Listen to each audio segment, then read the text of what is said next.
Hi guys, welcome back to TJM. Well, I finally just pulled out Ruby, my 89 3.6 litre XJS that was a Hong Kong special that you guys have seen, but it's been sitting in the garage since January. I started to do work on it, then other stuff happened and I just haven't been able to get back to it. So I finally got it out of that dark and dingy garage. She's looking, I don't know if you can see in the video, she's got a lot of dust on it, even had a cover on it. So we've got to do a bit of work on it first. First of all, I want to finish installing the window mechanism that the motor lost its cog. That's been sitting on my bench for the last 6 months. So we'll get that installed. And then I want to recover the door cards with my ones that I bought from Ukraine. So we'll do that afterwards. And then we're going to get stuck into the carpets, the wood. I don't know if we'll get them all done in this episode, but let's get started.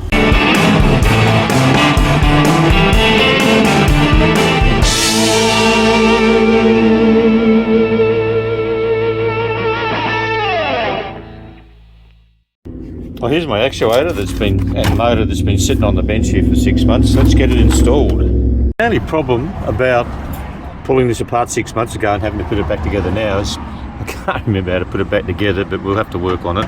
It shouldn't be too hard, pretty simple from memory.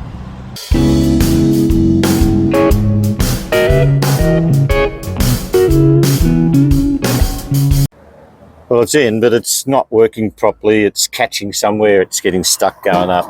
So I'm going to have to pull it out again and just see why it's not flowing freely. Hopefully that new motor's not stuff that I bought. That'll be the third one. Well, I think I've worked out the problem.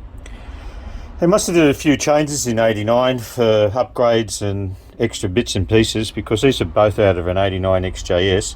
This one's got 10 teeth on the motor. This has got 8 teeth. So that means that the actuators are going to be different, and I think I might have just put the wrong motor on the wrong actuator and it wasn't linking up properly, so we'll give it another go. Okay, it's working all right now. I had the wrong cog in the wrong gear, so it just wasn't linking up properly. We'll put that in, see how it goes. Still haven't managed to be able to get it to work properly. It gets jammed, but in the actual motor itself, I've pulled it apart about 3 times and unjammed it, but she just locks up in the actual motor.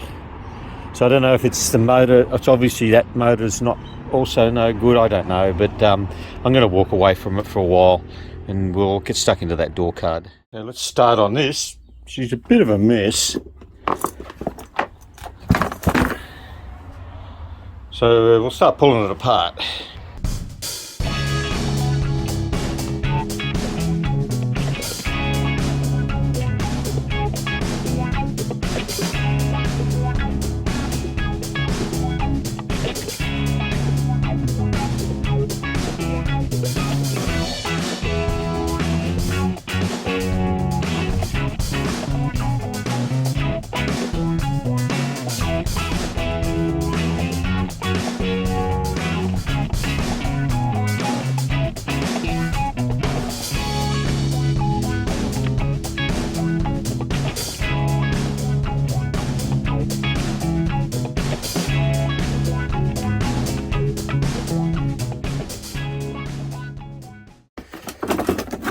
Oh, God, that was so labour intensive. Okay, well, it's all off. No damage. And it just was made sure I keep the foam back in tidy order. You can replace that if necessary, but this one's okay. Well, everything's precision cut, so it seems to be lining up with all the holes okay. Time will tell.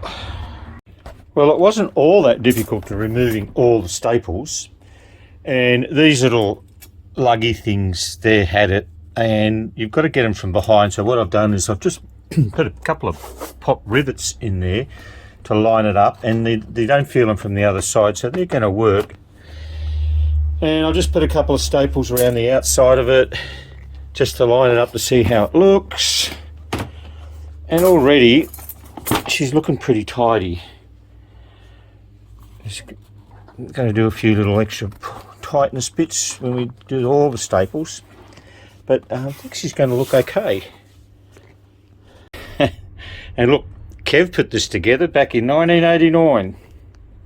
It's interesting to note how the door cap is all one piece, which is sort of good because you can line up the vinyl by the existing holes that were in there from these things. And while I did mention on my last video, these came from Slovakia. And they're 150 bucks AU, and they're worth every cent, can I tell you? They're really, really good. Just so if anyone wants to know where they came from, there you go. And I'm only using a bloody office stapler because there can only be 3 to 4 millimeter staples, otherwise I'll punch through. And my industrial stapler, I can't find staples to suit that. But they will go in all right. Even if they're not going to be stainless steel, I'll coat them afterwards. But they'll do the job. But now I'm just going to use some contact adhesive and glue around the outsides.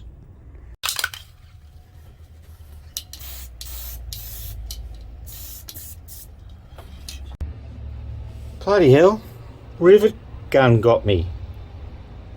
Not ergonomically safe, these things, if you have your hands in the wrong spot. Oh, look at that, drew blood.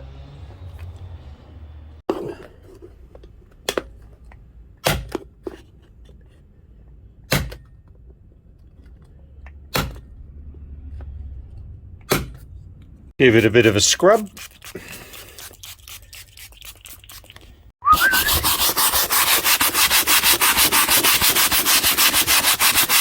Make sure you straighten all your chrome fastener clips and don't break the lugs. I'm sure they'd be hard things to get if you need to replace them. But straighten them up so they can go through the cardboard easier. We line the pins up on our chrome strip and just put them into place so they fit neatly on the other side. The last chrome strip's a little bit easier with that bend in it. You just slide them over the clippies and then you can just fold them over. As usual, the door pocket liner deteriorates and it looks pretty shot. So I'm going to replace it, but I don't have that fawn colour. I've only got some black stuff that it'll do the job okay. It won't look too bad once it's in. So I'll just get the old one out as a template and then I will glue this one in. I thought it was going to be easy to move the top of the armrest because there's only 3 little Phillips head screws there, but Kev's decided to put a whole bunch of staples in there as well. Now I don't think I'm going to pull them out, otherwise I'm going to damage the ply there and make a mess of it. So I'm just going to cut a piece in situ and glue it in. You won't see the underneath of it there. Well, you look at the bit I had stored in the drawer, it's the opposite, almost opposite to this. So I must have been doing one before sometime and not installed it. But that one will go better on, I'll be able to use that for the right hand one. So I've got still a bit more, we'll be able to cut it. Whack our new piece of wood in there. Should go in all right, I think. Looks the same as the old one. Come on, here you go. Tighten up nicely. How's that look? So I've cut my carpet bit out, but I've run out of contact, so I have to go and get some more contact. Okay, done on this one. I've got some glue, and that looks a lot tidier. Even though you won't see most of it, it's still going to look a lot tidier. Okay, we've put the door handle back on. That's nice and tight, and I just gave it a clean. Almost finished. We just have to put the carpet piece on. And because this one, unfortunately, because of the damage there, the speaker cover with its chrome ringy is missing. And I could probably chase another one, but the other one's pretty rusty as well. So I'm going to put these little 4-inch covers over it there, and I'm going to screw them from the back, so if you ever want to replace them with the originals they can, but I wanted something pretty subtle. I didn't want anything sort of really ugly or big ones like those. Oh, maybe because it's got a 6-inch speaker behind it anyway, but I just like the smaller cutting. That probably look okay, I think. A nice juicy coating of contact.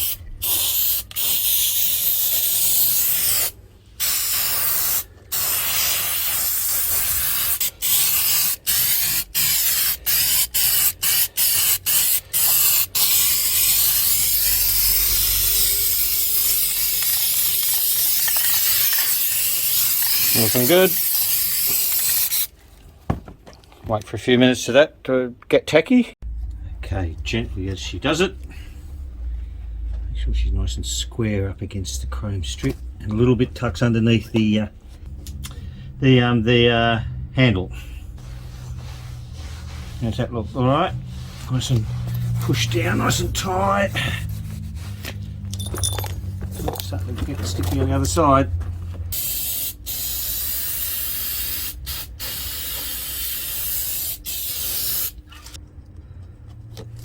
Give that a couple of minutes.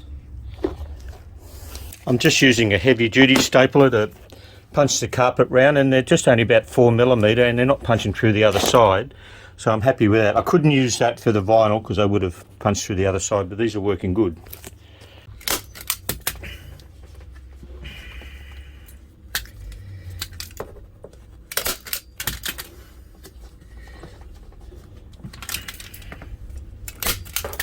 Well, there you go.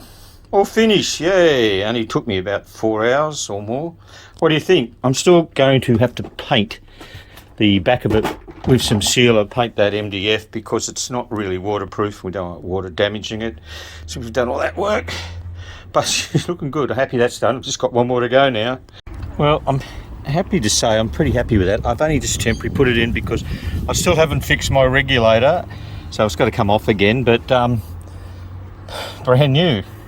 Well, I was actually planning to do a lot more on that beast and include it in this video, but I've dedicated the whole video pretty much to doing that door card because it did take at least 4 to 5 hours to do.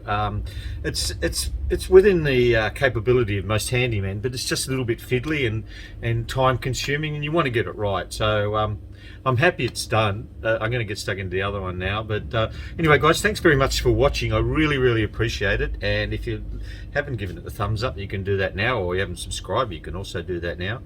Don't forget to tell your mates, and if you want to leave a comment, please do so. I love hearing from you guys, and we'll catch you next one. Cheers.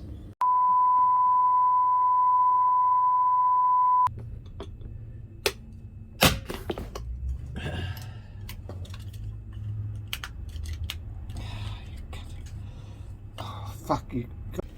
Little bit tucks underneath the